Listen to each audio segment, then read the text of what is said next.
کسی کے کہنے سے تو کوئی غدار نہیں ہو جاتا. میں نہیں سمجھتا کسی کے کہنے سے کوئی غدار ہو جاتا ہے. آرمی میں نے نہیں چھوڑی. میں ایڈمنسٹریٹو گراؤنڈز پہ، ڈسپلن گراؤنڈز پہ مختلف وارننگز کے بعد 6 مہینے ریلیگیٹ ہونے کے بعد جو ہے ایک سیمسٹر کے اینڈ پہ انٹرویو ہوا کمانڈانٹ کا، اس میں وڈرا ہوا. اور یہ جو عام تاثر پایا جاتا ہے کہ ان کو جو ہے برے کردار کی وجہ سے نکالا گیا کیونکہ کافی پروپیگنڈا ہوتا ہے، تو یہ بالکل غلط ہے. کیونکہ میرے پاس تمام اس کے ڈاکومنٹس بھی موجود ہیں جس کو ہم ڈسچارج سرٹیفکیٹ کہتے ہیں، تو اس کا میں پہلے بھی ذکر کرتا. نہیں، اصل بات نہیں ہے. آئی لوڈ آرمی. اور میں میٹرک کے بعد سے میں بڑے بھائی میجر تھے، ان کو دیکھ کے، اور والد صاحب میرے کرنل تھے، ان کو دیکھ کے آئی لوڈ آرمی. تو اس وجہ سے میں آرمی میں خود بھی جانا چاہتا تھا، اور وہاں پہ جا کے کافی فزیکلی ٹف ایک لائف ہوتی ہے. تو اس لائف کو جو ہے میں شاید کوپ اپ نہیں کر سکا اور بہت زیادہ ریزسٹ کرتا تھا. جنرل ضیاء الحق کا دور تھا، اور آپ جس کو کہہ سکتے ہیں کہ والد صاحب میرے جنرل ضیاء الحق کے خلاف بہت بولتے تھے. تو میں نے بھی ان کے دیکھا دیکھی تھوڑا سا کلاس رومز کے اندر کچھ باتیں کرنا شروع کر دی تھیں.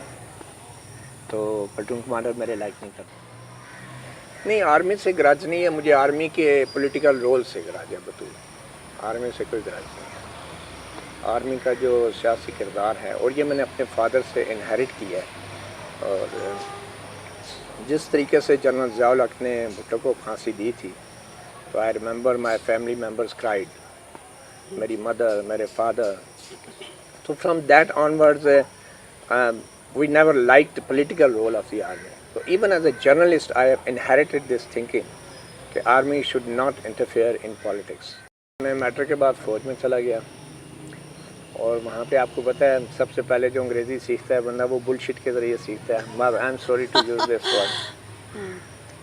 تو ہماری جو نالج کی بنیاد ہے وہ بل شٹ ہی ہے. اور میٹرک کے بعد جب عمر ہوتی ہے کالج یونیورسٹیز میں بکس پڑھنے کی، کتابیں پڑھنے کی، نالج گین کرنے کی، ووکیبلری امپروو کرنے کی، تو ہم اس وقت وہاں پہ بل شٹ کر رہے ہوتے ہیں اور بل شٹ سن رہے ہوتے ہیں.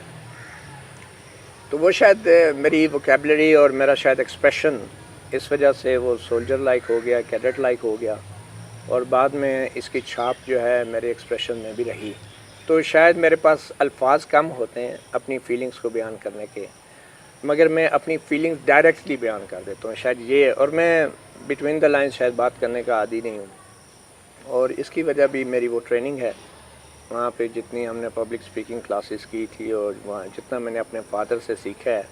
فادر بھی he was very straight forward. جو فوجی ہوتے ہیں نا، اس میں ایک پاگل پن کا لیول ہوتا ہے، اور ہونا بھی چاہیے، کیونکہ وہ اپنی جان پہ کھیلتا ہے، اور اس کے لیے پاگل پن کا لیول ہونا چاہیے. پاگل پن کبھی کبھی ضرورت پڑتا ہے قوموں کو. عوام کا پاگل پن ہی ہوتا ہے نا کہ وہ قوم کے لیے جان دیتے ہیں. جان دینا جو ہے وہ کوئی عقل مندوں کا کام تو نہیں ہے. تو یہ پاگل پن بہت ضروری ہے. اس پاگل پن کو پریزرو کرنا چاہیے اسٹیٹ کو، ریاست کو.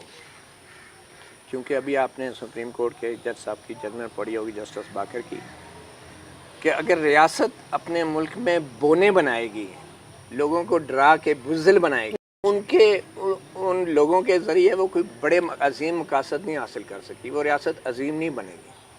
تو لوگوں کو اپنے بچوں کی طرح ریاست کو گروم کرنا چاہیے، انہیں بہادر بنانا چاہیے، انہیں جو ہے بولنے کی جرات دینی چاہیے. کسی کے کہنے سے تو کوئی غدار نہیں ہو جاتا.